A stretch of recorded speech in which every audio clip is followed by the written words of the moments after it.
Hello, welcome to my new video. In this video I'm going to cover some variation of London system. It's going to be this variation. And after bishop f4, black tries to trick white with h5. White usually plays here automatically e3 and tries to finish his development.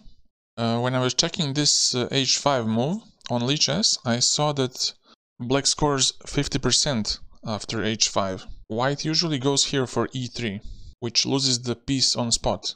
If he goes for e3, which is played by 50% of the people, even by some strong players like 2600 Blitz on Chess, then black plays e5, and however white takes, if bishop takes then f6, and then the bishop gets lost.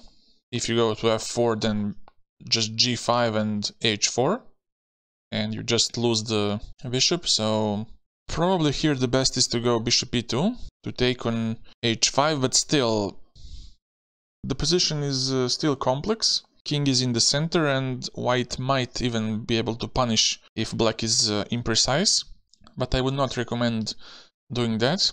In case of capturing with the pawn, the same story goes. Black goes g5 and traps the bishop by h4. So that's the whole point of this h5 move. In case white goes automatically with e3, just trap the bishop. And black scores incredibly well in this variation of h5.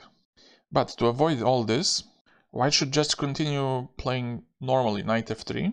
And now the g5 square is extremely weak.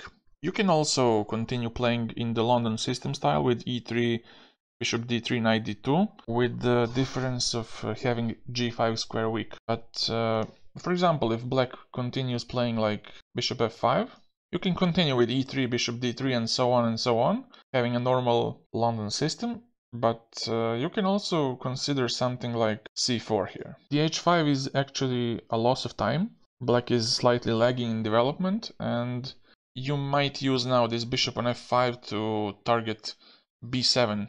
For example, if he takes on c4 here, you can go knight c3, go for e4 next, and if black tries to stop this with knight f6, you can just go e6, and on the next move you will just take on c4. If e6, then you take on c4, and this is a very pleasant position for white. Black is not dramatically worse, but this h5 seems like an unnecessary move. White should exchange this bishop, which is a good defensive piece. In case he goes knight f6, you can continue with knight c3 as well, but you can also challenge him with queen b3 immediately. Black has tough time defending b7. For example, if he plays b6 to just save this pawn, now white just continues with knight c3, and in case of e6, you can take on ed to go bishop g5, and now the g5 pawn is under a lot of pressure.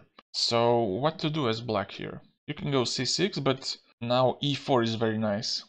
And the point is, if black takes like this, knight e5, and after bishop e6, bishop c4, and there's going to be lots of pressure on f7 after the exchange occurs. If queen e7, the c6 pawn will hang as well. Also, even if you cannot capture on c6, black's bishop on f8 is still on the starting square. You can even play something like long castle or short castle and just push for d5 later on. If he doesn't play e6, he can take on c4 to release the tension, but after queen c4, now we have a problem with the c7 pawn. Knight a6 is impossible. If c6, then black takes, rook takes, and knight e5 first, threatening to take on f7 and also to capture on c6 on the next move. If bishop e6, then queen c6, and white is just a pawn up.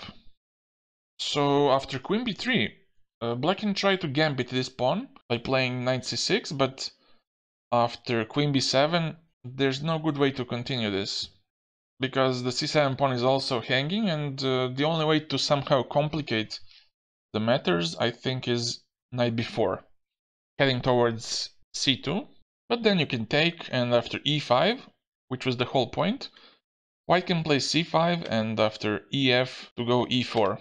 And then if d takes, bishop b5 check, bishop d7, and now knight e5. We have a material balance, but white has a great initiative here. If he tries to develop with bishop e7, you can take, and knight c6. And here if you go queen c8, now knight e7, king e7, and c6, black is losing a piece. We covered b6, we covered knight c6. The next move, which is very logical, is to go dc4. Trying to deflect the queen from b7, but white can capture it anyways. And now if knight e7, then you can take on c7, and the position is really easy to play for white. It's a pawn up, and there's no challenge. If bishop e4, on the other hand, you can take on c7 again, and again white is a pawn up. After knight c6, knight c3, rook c8, and after bishop f4, there's no compensation for the lost pawn. White is going to develop by e3. Also, the c4 pawn is very weak. He can target it later on, and with the extra pawn, it's a very nice advantage. We were covering dc, we were covering knight f6. Let's cover a move like e6, which is also very natural. Now again, you can play knight c3, but I would recommend a move like queen b3, directly using the fact that b7 pawn is unprotected. And now again, if you play b6, I think it will transpose somehow to knight c3. The black is really lagging in development. White can just develop like e3, bishop e2, have a very pleasant game, also rook c1, and I don't think it's a really good position for black. If he tries now something like knight c6, heading towards b4, now white can accept this gambit, and if knight b4, to get to c2, now knight a3 stops it, and now the c7 pawn is under pressure. If queen c8, then you can just exchange and go c5. White's a pawn up, and there's no danger in the position. If knight g7, to go for rook b8 next, now white takes on c7, and if queen c8, which is the only move, now you can take, and go back to d6 to somehow hinder the development, because white is not really happy to exchange pieces, and also to stop knight b4. And in case of dc, white just plays e3 and develops very normally. Again, the c4 pawn is weak, so with an extra pawn that's always nice to have. So in this position we covered knight b4, knight e7. The other move that's possible is bishop b4. But then after knight c3, knight g7, again you take on c7, and we have a quite similar position. And after dc, we just go back, and after e3 we can target the pawn on c4. Because if we go e3 here, now knight d5 might be a problem targeting f4. It's better just to keep the bishop for this time on d2, and then to develop and slowly improve, because the c4 pawn will be a liability later on. So this is it. Let's summarize the whole h5 variation. You don't go for e3 because you don't want to trap your bishop. e3 is the most common move, but it's very bad because it allows e5, and as you saw at the beginning, it traps the bishop. You go for knight f3, stopping any e5, g5 ideas, because now the g5 square is defended twice. You can opt for a normal e3, bishop d3, knight d2 ideas, or you can go actively with c4, trying to use the fact that b7 is left undefended. If you have any questions, please let me know in the comment section. I will get back to you. Thank you for watching.